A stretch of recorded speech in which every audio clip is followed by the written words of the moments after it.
Hi Raj. అండి మనం ఇండస్ట్రీలో ఆల్మోస్ట్ 10 ఏళ్ళ నుంచి ట్రావెల్ చేస్తున్నాం. మన ఇద్దరు దీంట్లో నాకు అర్థం కాని విషయం ఒకటి ఉంది. అదేంటంటే మీరు పర్సనల్గా మీరు ఎలా ఉంటారో నాకు తెలుసు, మీరేంటో నాకు తెలుసు. కానీ మీ పర్సనల్ దానికి పబ్లిక్లో మీకున్న దీనికి బయటకు వచ్చి మీ దీనికి అసలు ఏ సంబంధం ఉండదు. అలా ఎందుకు ప్రాజెక్ట్ అవుతుంది అంటారు? రీజన్ ఏంటంటారు? అంటే నాకు తెలిసి ఇప్పుడు రీసెంట్గా జరిగిన ఇన్సిడెంట్స్ కాకుండా ఇంతకుముందు ఏంటంటే స్క్రీన్లో చూసినప్పుడు ఒకలా కనబడతాం కదా. నేను అప్పుడు అంటే I can act but I can't pretend అని చెప్పి. సో యాక్షన్ కట్టు మధ్యలో నేను వేరు, కట్ట తర్వాత నేను వేరు. మళ్ళీ అవును, అది ఓకే. అంటే పర్సనల్ లైఫ్లో మీరు చాలా సాఫ్ట్గా ఇలా ఉంటారు కదా అందరితో. అంటే నేను మన ట్రావెల్లో ఎప్పుడు అంటే మీకున్న ఓపిక భూమికి కూడా ఉండదని నేను ఎప్పుడు అంటుంటాను. కానీ జనానికి వచ్చేటప్పటికి, మీడియాకి వచ్చేటప్పటికి మీ ప్రొజెక్షన్ టోటల్గా వేరేలా కనిపిస్తూ ఉంటుంది ఎప్పుడు. దానికి రీజన్ మీరేమనుకుంటున్నారు పర్సనల్గా? నేను అంటే అది జరిగి ఫస్ట్ ఏంటంటే ఇమీడియట్గా అయితే ఖచ్చితంగా ఎఫెక్ట్ అవుతుంది. ఆమె హైపో సెన్సిటివ్ పర్సన్, ఇమీడియట్గా అయితే ఎఫెక్ట్ అవుతాం. కొన్ని రోజుల తర్వాత అసలు నేను ఇష్యూ గురించి ఇష్యూ అని కాదు, జనరల్గా మామూలుగా అదే అంటే చెప్పా కదా, స్క్రీన్ మీద చూసినప్పుడు ఇలాగా అనుకుంటారు. అంటే నేను ఏంటంటే అల్లరగా హైపర్ యాక్టివ్గా చేసిన సినిమాలు చూసి ఇలా అనుకుంటారు. అలా కాకుండా చేసినవి ఆడలేదు. కాగా మన పర్సనాలిటీ అన్నది ఆటోమేటిక్గా జనం గుర్తిస్తారు. నేను సినిమాల్లో క్యారెక్టర్లు వాటి గురించి మాట్లాడ అసలు మన పర్సనల్ దీనికి అట్లీస్ట్ సోషల్ మీడియాలో యాక్టివ్గా ఉన్నా, లేకపోతే మీడియా ముందు ఎక్కువ ఉన్నా సరే తెలుస్తుంది. నేను సోషల్ మీడియాలో యాక్టివ్గా ఉన్నాను, నాకు అలవాటు లేదు, ఎలా ఉండాలో కూడా తెలియదు. ఇప్పుడు సినిమా రిలీజ్ ముందు సినిమా పోస్టులు పెట్టడం తప్ప నాకు పెద్ద రాజు. అది కూడా ఏంటంటే పక్కన రోజు ఎలా పోస్ట్ పెట్టాలని చెప్పి. సో అప్పుడైతే నా పర్సనాలిటీ అనేది తెలుస్తుందేమో. బట్ లేకపోతే నేను బయటికి ఎక్కడికి వెళ్ళను, ఎవరిని కలవను. ఎవరన్నా సరే నా ఫ్రెండ్స్ 2-3 ఉంటే వాళ్ళు కూడా ఇంటికి వస్తారు తప్ప నేను ఎక్కడికి వెళ్ళను. మీరు మోస్ట్ ఇంట్రావర్ట్ అవడం వల్ల ఈ ప్రాబ్లం వచ్చింది. మేబీ దానివల్ల ఏంటి. అది కాదు, మీరు సినిమా అంటే మీకు ఎంత ఇష్టం నాకు తెలుసు. రోజుకు 2-3 సినిమాలు, అది లాంగ్వేజ్తో సంబంధం లేకుండా చూస్తారు. మీకు సినిమాకి సంబంధించి 24 క్రాఫ్ట్స్లో ఎంత గ్రిప్ట్ ఉందో నాకు తెలుసు. ఇవాళ డైరెక్షన్ చేయమంటే మీరు ఎక్స్ట్రాడినరీగా చేయగలుగుతారు. కానీ మామూలుగా బంగారం పని చేసిన వాడి దగ్గర బంగారం ఉండదు, క్యాషియర్ దగ్గర క్యాష్ ఉండదు. లాగా మనకు అంత ఎక్స్ట్రాడినరీ టాలెంట్ నాకు తెలుసు మీకు. కథ సైడ్ కానీ ఇప్పుడు సినిమాల్లో లిరిక్ కావాల్సిన లిరిక్ కూడా రాశారు. ఏ సినిమా? 2 సినిమాలు రాశాను. కిట్టునాడు జాగ్రత్తలో రాశాను, తర్వాత ఇది రంగుల రత్నం రాశారు. ఆ సాంగ్స్ సూపర్ హిట్ అని. నాకు తెలియని విషయం ఏంటంటే మనకెందుకు సూపర్ డూపర్ హిట్ వచ్చే కథ, ఆ కథ మీకు ఇక్కడ తప్పు అనిపిస్తే మీరు చెప్పరా, లేకపోతే డైరెక్టర్ చూసుకుంటాడు అని వదిలేస్తారా? అంటే ముందు ఇట్లేదు కాబట్టి వినట్లేదు సార్, ఈ సినిమా తర్వాత వింటారు. ముందు ఇట్లు కదండి, మనం కొట్టినట్టు కాదు. మీరు చేసిన హ్యాట్రిక్ హిట్ ఇండస్ట్రీకి వచ్చిన ఇమ్మీడియట్గా ఎవరికి రాలా, చాలా పెద్ద హిట్లు కదా.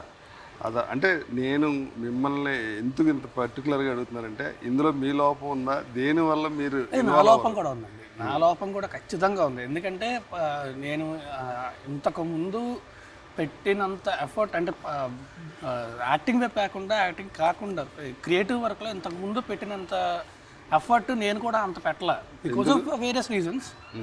బట్ నేను కూడా అంత పెట్టలేకపోయాను, నాకు ఆ స్పేస్ దొరకలేదు నాకు. సో నేను కూడా అంత పెట్టలేకపోయాను. బట్ ఇప్పుడు అలా లేదు. కాదు, పెట్టలేకపోవడానికి మీరు సినిమా తప్ప ఏం తెలియదు కదా మీకు. బయట ప్రపంచంలో ఎవరితో కనెక్షన్ ఉండదు, అసలు ఎవరితోటి మాట్లాడరు.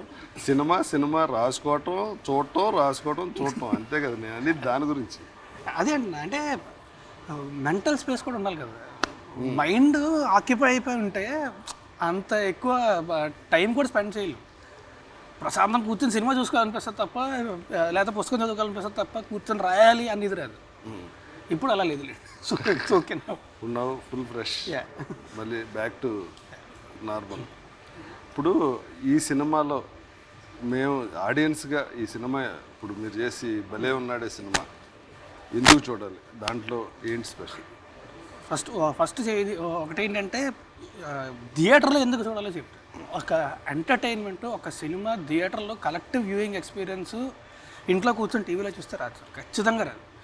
నేను ఒక్కడనే కలిసి చూసిన సినిమా ఫస్ట్ థియేటర్లోనే లైట్లు ఆగిపోయి సినిమా స్టార్ట్ అయిన తర్వాత అద్భుతమైన సినిమా, అది it's one of my most favourite films. చుట్టూ ఒక ప్రపంచం ఉంది అన్న విషయం మర్చిపోయాను. నేను ఆ సినిమాలోకి వెళ్ళిపోయాను. మీరు మహేష్ ఫ్యాన్ కదా? అప్పటి నుంచి, ఆ సినిమా నుంచి మహేష్ బాబు గారి ఫ్యాన్. అప్పటి నుంచి నేను ఫిక్స్ అయ్యాను, నేను ఈ రోజు నుంచి మహేష్ బాబు గారి ఫ్యాన్ అని చెప్పి డైహార్డ్ ఫ్యాన్ నేను. సో అంటే ఒక థియేటర్లో సినిమా చూస్తే అంటే మొత్తం చుట్టూ ఎస్పెషల్లీ ఎంటర్టైన్మెంట్ ఎమోషను ఒక 10 మంది 20 మంది 30 మంది కలిసి కూర్చొని చూస్తే వేరేలా ఉంటుంది, ఒక్కళ్ళే ఇంట్లో కూర్చొని చూస్తే వేరేలా ఉంటుంది. సో థియేటర్లో ఖచ్చితంగా చూడడం చాలా ఇంపార్టెంట్. అండ్ సినిమా ఎందుకు చూడాలి అంటే ఇట్స్ చాలా బ్యూటిఫుల్ ఎమోషన్. నాకు అన్నిటికంటే something that attracted to me towards that film is that మనకి టువర్డ్స్ ద ఎండ్ ఒక అద్భుతమైన ఎమోషన్ ఉంటుంది. అండ్ సినిమా అంతా కూడా అంటే ఎంతకుముందు నేను చేసిన క్యారెక్టర్ల కంటే కొంచెం కొత్తగా ఉంటుంది, ప్లస్ ఎంటర్టైన్మెంట్ కంప్లీట్ ఎంటర్టైన్ చేస్తూనే ఉంటాం.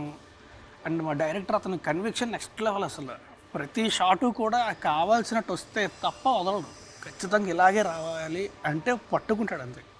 అండ్ అలా తెచ్చుకుంటాడు కూడా. అది ఇప్పుడు టీజర్ చూస్తే చాలా పాజిటివ్ వైబ్ ఉందండి.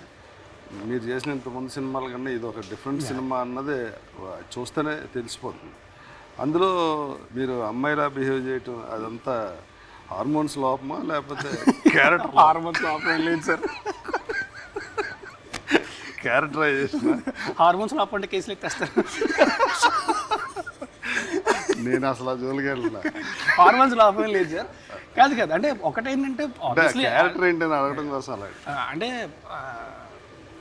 హార్మోన్స్ లోపమే ఉండదు, బట్ ఈ behaves like that for cinema చూస్తే అర్థమైపోద్ది. అదే నేను చెప్పా కదా, నాకు చాలా అతి మంచితనం ప్లస్ చాలా నాకు చాలా నచ్చిన ఎమోషన్ అదే. It comes towards the end of the film. అక్కడ అర్థమవుతుంది వై హీఈస్ లైక్ దిస్ అని చెప్పి. సో అది హార్మోన్స్ లోపం కాదు కానీ అంటే క్యారెక్టర్ అలాంటిది. And he gross up with a single ma'am. So అందుకే వంట చేయడం నేర్చుకుంటాడు, ముగ్గులు వేస్తాడు, ఆడి ప్రొఫెషన్ సారీ డ్రైపింగ్. సో ఈ చాలా మిస్అండర్స్టాండ్ చేసుకోవడం చాలా ఈజీ ఆ క్యారెక్టర్ని. ఓకే, అదేలేండి, మామూలుగా కూడా అదే కదా ప్రాబ్లం. అంటే మీకు బాగా క్లోజ్గా ఉన్న వాళ్ళకి తప్పు తెలియదు మీకు క్యారెక్టర్ ఇది అంటే మీరు ఎవరితో క్లోజ్గా ఉంటారు. ఇట్లా కొడితే 10 మంది తెలిసి నాకు. ఇండస్ట్రీలో కూడా ఎవరు చేసి సినిమాలు చేసిన డైరెక్టర్లు ప్రొడ్యూసర్లు కూడా చాలా తక్కువ మంది మీతో. ఇప్పుడు సినిమా అంటే ఇష్టం కదా, ఇప్పుడు మీరు ఎడిటింగ్ చేయగలరు, సీన్ రాయగలరు. నేను చూశాను, సీను రాయటం మొదలు పెడితే చాలా బెటర్గా రాయగలరు. ఇవన్నీ కాకుండా స్క్రీన్ మీద హీరోగా కనిపించాలి కదా, దానికోసం మీరు ఏం చేస్తున్నారు? అంటే బాడీ దీనికోసం కానీ సినిమాకి బెటర్ డ్యాన్స్ కానీ ఇంకోటి కానీ అలా మీరు ఏమైనా ఎఫర్ట్? ఇప్పటిదాకా అయితే దానికోసం యాక్చువల్లీ నేను చెప్పా కదా, last few years I was not able to put much effort. ఇప్పుడు మాత్రం చాలా ఎఫర్ట్. ఇప్పటిదాకా కాకుండా ఇప్పటి నుంచి కొత్త రాస్తారని చూస్తారు. అదే కొత్త ఆడియన్స్ కూడా ఆ బెటర్ దీనికోసమే వెయిట్ చేస్తున్నారు. ఎందుకంటే ఆర్టిస్ట్గా మీ గురించి అసలు 1% కూడా ఎవరు మాట్లాడటం లేదు, ఇంకోటి కదా. ఎందుకంటే ముఖ్యంగా ఒక అసిస్టెంట్ డైరెక్టర్గా జీవితాన్ని స్టార్ట్ చేసి హీరోగా స్టాండ్ అవటం ఇట్స్ వెరీ టఫ్. ప్లస్ చేసిన ఫస్ట్ 3 సినిమాలు ఎక్స్ట్రాడినరీ హిట్. మీరు అసిస్టెంట్ డైరెక్టర్ నుంచి హీరోగా మారటానికి మధ్యలో ఏం స్ట్రగుల్ అయ్యారు? అసిస్టెంట్ డైరెక్టర్ నుంచి హీరోగా మారడానికి అంటే యాక్చువల్లీ నా స్ట్రగుల్ అంతా కూడా ఫస్ట్ ఏడీగా జాయిన్ అయిన తర్వాత ఒకరోజు. మీరు అంతకుముందు షార్ట్ ఫిల్మ్స్లో బాగా ఫేమస్ కదా. షార్ట్ ఫిల్మ్స్ ఫేమస్ అంటే అప్పుడు ఆ షార్ట్ ఫిల్మ్స్ చూసారు కానీ నేను షార్ట్ ఫిల్మ్స్ చేయడం అనేది షార్ట్ ఫిల్మ్స్ ఫేమస్ అవ్వడం కోసం కదా. అందుకే నేను చేసిన ఏ షార్ట్ ఫిల్మ్ కూడా మానిటైజ్ చేయనివ్వాలి. ఎందుకంటే ఇప్పుడు మానిటైజ్ చేసి అక్కడ డబ్బులు వచ్చాయంటే దాంతో ఆనందపడిపోతున్నాం. గోల్ అది కాదు, సినిమాలు చేయాలి. సో గోల్ అది. సో అందుకే మానిటైజ్ చేయనివ్వాలి. నేను చేసిన ఏ షార్ట్ ఫిల్మ్ కూడా మానిటైజ్ చేయలేదు. నేను అక్కడి నుంచి వచ్చేసి నేను ఎలా చేయడం మొదలుపెట్టిన తర్వాత they started monetising the short films. But ఏది మానిటైజ్ చేయనివ్వాలి. సో అప్పుడు కూడా ఏంటంటే ఇప్పుడు నాకు హైదరాబాద్ వచ్చి ఆఫీసులు తిరిగి వాళ్ళ దగ్గరికి అవకాశం ఇవ్వమని అడగడానికి నాకు హైదరాబాద్ ఏంటో తెలియదు. ఎప్పుడూ రాలేదు నేను ఇక్కడికి. నాకు వైజాగ్ తెలుసు, కీడ్స్ కొడితే రాజమండ్రిలో ఫ్రెండ్స్ ఉంటారు. సో అక్కడ దాకా వెళ్ళే తప్ప హైదరాబాద్ ఏంటో తెలియదు. So what I decided was, నేను వెళ్ళి అడిగే కంటే ఎవరో ఒకళ్ళు నన్ను గుర్తుపట్టి పిలిస్తే బెటర్, అప్పటిదాకా షార్ట్ ఫిల్మ్స్ చేస్తూనే ఉంటాను అని చెప్పి అది స్టార్టెడ్ మేకింగ్. 52 షార్ట్ ఫిల్మ్ చేసిన తర్వాత రామ్మోహన్ గారు గుర్తుపెట్టారు. ఫేస్బుక్లో మెసేజ్ పెడితే అప్పుడు ఆయన కలవడానికి వచ్చిన తర్వాత ఎడిగా జాయిన్ అవ్వమన్నారు. సో ఇప్పుడు ఏంటంటే అప్పుడు స్క్రిప్ట్ ఎవరు లేరు టీంలో. నేను, నిమ్మగల్ ప్రసాద్ గారు, డైరెక్టరు అని రామ్మోహన్ గారు, మేము 4. సో అప్పుడు ఆ స్క్రిప్ట్ రాష్ట్రం ప్రాసెస్లోని ఆయన అడిగారు, మీకు యాక్టింగ్ ఇష్టం డైరెక్షన్ ఇష్టం అంటే, లేదు నాకు డైరెక్షన్ ఇష్టం, యాక్టింగ్ నేను చేయను అంటే, సరే ఓకే అయితే జాయిన్ అయిపో అన్నారు. జాయిన్ అయిపోయాను లేడీగా. అయిపోయిన తర్వాత స్క్రిప్ట్ వర్క్ అవుతుంది, ప్రాసెస్ అవుతుంది. ప్రతిరోజు పొద్దున్న నుంచి రాత్రి వరకు ఒక సీన్ డిస్కస్ చేసేవాళ్ళం సార్. పొద్దున్న నుంచి రాత్రి దాకా అంతా అయిపోయిన తర్వాత ఓకే ఇప్పుడు ఈ సీన్ ఎలా అనిపిస్తుంది అంటే బాగుంది కానీ అనివ్వండి. ఒక నెల రోజుల తర్వాత కానీ అన్న సౌండ్ అంటే ఆయనకి బీపీ వచ్చేది. అరే నువ్వు ఉంటే స్క్రిప్ట్ అవ్వదు వెళ్ళిపో అన్న. బీటెక్ అన్నీ వదిలేసి వచ్చేసి నువ్వు ఎక్కడికి వెళ్ళిపోతావు? ఫ్లాట్ ఉంటే ఎర్రగడ్డ ఫ్లాట్కి వెళ్ళా రెంట్ కట్టడానికి కరెక్ట్గా ఇది ఎప్పుడు మంత్ ఎండ్కి ముందు 2 రోజులు అయితే జీతం ఇస్తారు. ఆ జీతం కూడా 3,000 రెంట్ కట్టుకోవచ్చు. ఏది లేదు నేను చెప్పా అదే రెంట్ కట్టకు డబ్బులు లేవు అంటే అయితే వెళ్ళిపోన్నాను. నేను చెప్పాను సార్ నేను వెళ్ళిపోతాను ఇప్పుడే వెళ్ళిపోతాను ఇంట్లోంచి. కాకపోతే ఒక పరుపు అంటే పరుపు కూడా కాదు, మనకి ఎర్రగడ్డలో బొంతలు దొరుకుతాయి కదా, ఒక బొంత ఒక పీసీ పెద్ద మానిటర్ అయి ఉంటాయి కదా పీసీ ఒకటి, ఆ రెండే ఉన్నాయి. ఒక ఎలక్ట్రిక్ కుక్కర్. ఏం చెప్పా ఆ 3 అక్కడ ఉంచండి. నాకు కొన్ని రోజుల తర్వాత వేరే ఎవరైనా దిగితే ఇంట్లో ఎవరైనా వేరే వాళ్ళు దిగితే అది పడేయండి బయట, లేదు ఇంకా దిగలేదు అంటే నేను మీ రెంట్ మీకు ఇచ్చేసా పట్టుకెళ్ళిపోతానని చెప్పాను. సరే ఓకే అంటే తిన్నంగా నడుచుకుంటూ వెళ్ళి ఫుట్పాత్ మీద పడుకున్నాను. ఫ్లాట్ ఎదురు కాదు కరెక్ట్గా. ఫ్లాట్ ఏంటంటే సందు ఎర్రగడ్డలో జేకే పాయింట్ అంటాం. లోపలికి వెళ్తే అక్కడ లోపలికి వెళ్ళి లెఫ్ట్ తిరగాలి అక్కడ ఫ్లాట్. సో తిన్నగా బయటకు వచ్చి పడుకున్నాను. ఇంకేం చేస్తాం ఎక్కడ పడుకున్నా 11 రోజులు 12 రోజులు పడుకున్న తర్వాత 11 రోజులు ఆ తర్వాత ఫుడ్డే లేదు. 12 రోజులు ఏం తిన్నా. కొన్ని రోజులు ఏంటంటే అక్కడ దూరంగా కోవిల్ ఉండేది, అక్కడికి వెళ్ళి వాటర్ తాగి పడిన తర్వాత అది కూడా లేదు, ఇంకా అలాగే పడుకున్నా అంతే. సో 11-12 రోజుల తర్వాత మళ్ళీ నవీన్ నాయక్ అని చెప్పి ఉంటాడు ఏడి. సో తను వస్తూ ఉంటే ఆ ఫ్లాట్కి వెళ్ళడానికి వచ్చి లెఫ్ట్ తిరగాలి కదా, ఇక్కడ బయట ఉన్న ఫుట్పాత్ మీద వస్తే పిలిచా కాదు సార్ రమ్మంటారు. సరే పద అంటే అరే నువ్వు లేకపోతే ఎక్కడో దగ్గర సెటిల్ అయిపోతున్నారా దా చేద్దాం కలిసి. ఓకే సార్ అన్న. అప్పటికి అసలు ఊటకెళ్ళేది ఏం లేదు. ఈ 13 రోజులు మీ మీ మీ మానసిక పరిస్థితి ఏంటి? యాక్చువల్లీ టు బీ ఆనెస్ట్ నిజంగా చెప్పాలంటే అంటే ఫుడ్ లేదు వాటర్ లేదు అంటే వినే వాళ్ళకి ఏదో అనిపిస్తుంది కానీ అప్పుడు ఏం లేదు sir. I was 20 years old. ఒక ఫైర్ ఉంటుంది కదా, తిరిగి వెనక్కి వెళ్ళాలని లేదు. ఫైర్ ఉన్నా కానీ సార్ అసలు ఫుట్పాత్ మీద పొడుగుని 13 రోజులు ఫుడ్ లేకుండా వాటర్ లేకుండా ఉంటుంటే ఏంటి ఆ టైంలో ఒక ఇది ఉంటుంది కదా, ఒక ఫైర్ ఉంటుంది లోపల. ఏమనిపించవు, ఏదోటి పీకుతానే తెలుసు పీకాలి, పీకే తిరిగి వైజాగ్ వెళ్తే ఏదోటి పీకే వెళ్ళాలి, లేకపోతే వెళ్ళకూడదు. సో అదే ఉంది అంతే, ఏదోటి జరుగుద్ది నాకు తెలుసు, నా టాలెంట్ ఉంది, నాకు నమ్మకం ఉంది. వెళ్ళిన తర్వాత ఆయన ఇదే అన్నారు, అరే నువ్వు లేకపోతే ఎక్కడో సెటిల్ అయిపోతున్నారు, నువ్వు బాగుంది కానీ అన్నదే బాగుంది ఉండు రాద్దాం. అప్పుడే నాకు రైటర్గా ప్రమోషన్ ఇచ్చారు.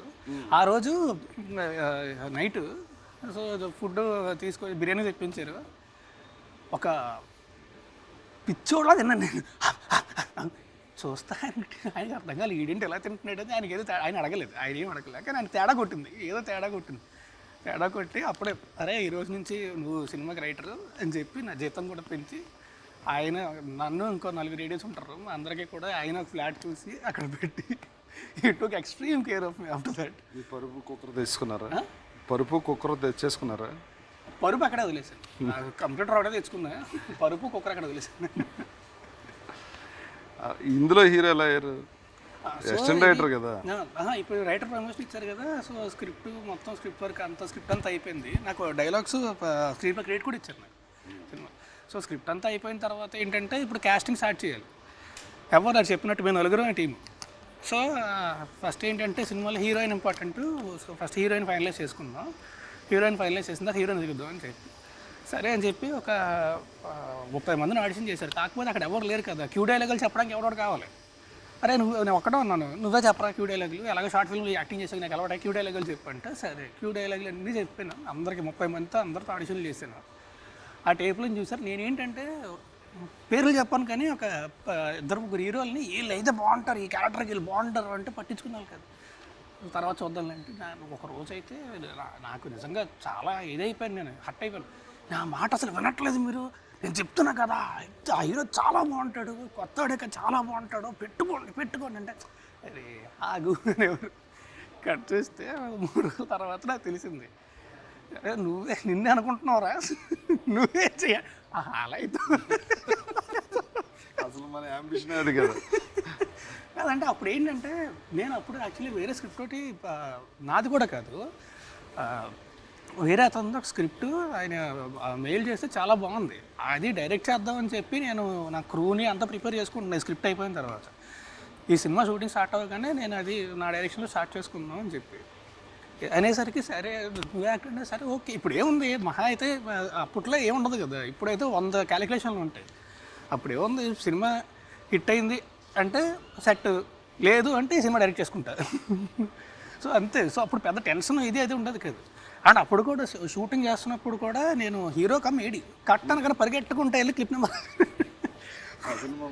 యా మొత్తం సినిమా సూపర్ ఒక సినిమా నాకు ఫిల్మ్ స్కూల్, దాంతో ఇంక వెనక్కి తిరిగి చూసుకునే పరిస్థితి లేదు. ఇప్పుడు మీకు ఏదైనా ఒక ఎమోషన్ వచ్చినా దేనికి వచ్చినా ఏదైనా ఒక మాట చెప్పిన వినాలన్నా మీకు ఎవరు మాట వింటారు? మీ మాట వింటారు, అందుకే మీరు చాలా జాగ్రత్తగా చెప్తారు. ఎక్కువ చెప్తే మళ్ళీ వినడం మానేస్తాడు అందుకు. తెలుసు కదా మూడ్స్ అండ్ స్వింగ్స్. ఆ క్వశ్చన్ అయితే నా పేరే చెప్పారు మీరు. అండ్ మా డాడీ ఏంటంటే పర్సనల్గా చెప్పారు ఆయన, అంటే మెంటల్ పీస్ కోసం అరే మెడిటేషన్ చెయ్యి, ఒక హిప్నోటిజం మీద ఉంటుంది విను, అది వింటూ పడుకో, అదే కొంచెం మెంటల్ పీస్ ఉంటుంది, ఇలాంటివి చెప్తూ ఉంటారు తప్ప ప్రొఫెషనల్గా అసలు ఆయనకేం తెలియదు. So he doesn't involve in that. But నేను బేసిక్గా వినేది అయితే మీరు చెప్తాను.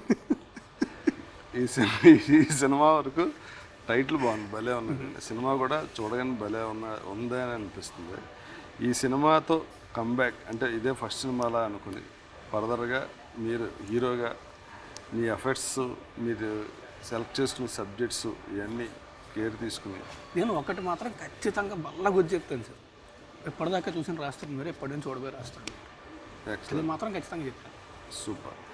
మరి ఈ సినిమా గురించి ఫైనల్గా డైరెక్టర్ గురించి చెప్పారు. ఈ ప్రొడక్షన్ సైడ్ సినిమా మనకు ఎలా వచ్చిందో నాకు తెలుసు, ఆడియన్స్ కోసం అడుగుతున్నాను. ఈ సినిమా ఫస్ట్ మనకి మారుతి గారి ద్వారా వచ్చింది, పాయింట్ కూడా మారుతి గారు చెప్పి డైరెక్టర్ గారితో డెవలప్ చేయించి చెప్పినప్పుడే మనం దీన్ని ఇది బాగుంది. తర్వాత అవును డైరెక్టర్ గారు మనకి ఈ సినిమాకి ఆ డైరెక్టర్ దొరకడం అదృష్టం నిజంగా చాలా. నేను తర్వాత మారుతి గారు పాయింట్ చెప్పేసిన తర్వాత జహీరాబాద్లో షూట్ అవుతున్నప్పుడు నాకు చెప్పారు అలాగే వ్యవసాయం అబ్బాయి వస్తాడు ఇంకా అని చెప్తాడు అని చెప్పారు. అని చెప్పిన తర్వాత వెంటనే మారుతి గారు ఫోన్ చేసి చెప్పాను ఈయన డైరెక్టర్ అయితే మాత్రం ఐమ్ డూయింగ్ దిస్. ఎందుకంటే ఇలాంటి కథ ఒక లైన్ దాటం అనేది చాలా ఈజీగా తెలియకుండా దాటేస్తాం, కానీ ఆయనకున్న సెన్సిబిలిటీస్, ఆయనకున్న సంస్కారం అలా దాటనివ్వదు. సో ప్రాపర్గా ఫ్యామిలీ అంతా కలిసి చూసేలాగే చేశారు. నేను కూడా సాయితో ట్రావెల్ చేశాను, ఐ వెరీ కాన్ఫిడెంట్ సాయితో. మనం ఈ సక్సెస్ని ఇలాగే కంటిన్యూ చేయాలి. ఫర్దర్గా రాబోయే సినిమాలు ఏం చేస్తారు? మీరు నన్ను అడుగుతున్నారు జనం కోసం. నాకంటే మీకు ఎక్కువ తెలుసు. కుర్మనాయక్ అని ఒక సినిమా షూటింగ్ అవుతుంది, అది రిలీజ్ నెక్స్ట్ ఇయర్ ఉంటుంది. ఇంకొకటి ఒక క్రైమ్ కామెడీ అవుతుంది. సో ఇంకొక సిరీస్ కూడా చేస్తున్నా. అంతేనే ఏమైనా మర్చిపోయాను? అదే ఏం మర్చిపోలేదు. అదే అయితే కుర్మనాయక్కి మన అది ఉంది కదా, ఇది అంటే అనౌన్స్ చేస్తారు కదా అని చెప్పి పేరు ఇంకా అనౌన్స్ చేయకుండా. ఓకే, కుర్మనాయక్కి మళ్ళీ చాలా మంచి సినిమా అవుతుంది. వరలక్ష్మి శరత్ కుమార్ గారు కాంబినేషన్, ఆర్టిస్టులు కూడా మంచి ప్యాడింగ్, అండ్ చాలా డిఫరెంట్ కదా, డిఫరెంట్ కదా, సోషల్ ఫ్యాంటసీ. అలాగే ఆహాకి మనం చేసేది కూడా ఈ సక్సెస్ని ఇలా కంటిన్యూ చేయాలని ఫుల్లీ మీకు, డైరెక్టర్ గారికి, ప్రొడ్యూసర్ గారికి అందరికీ all the best. Thank you sir, thank you very much.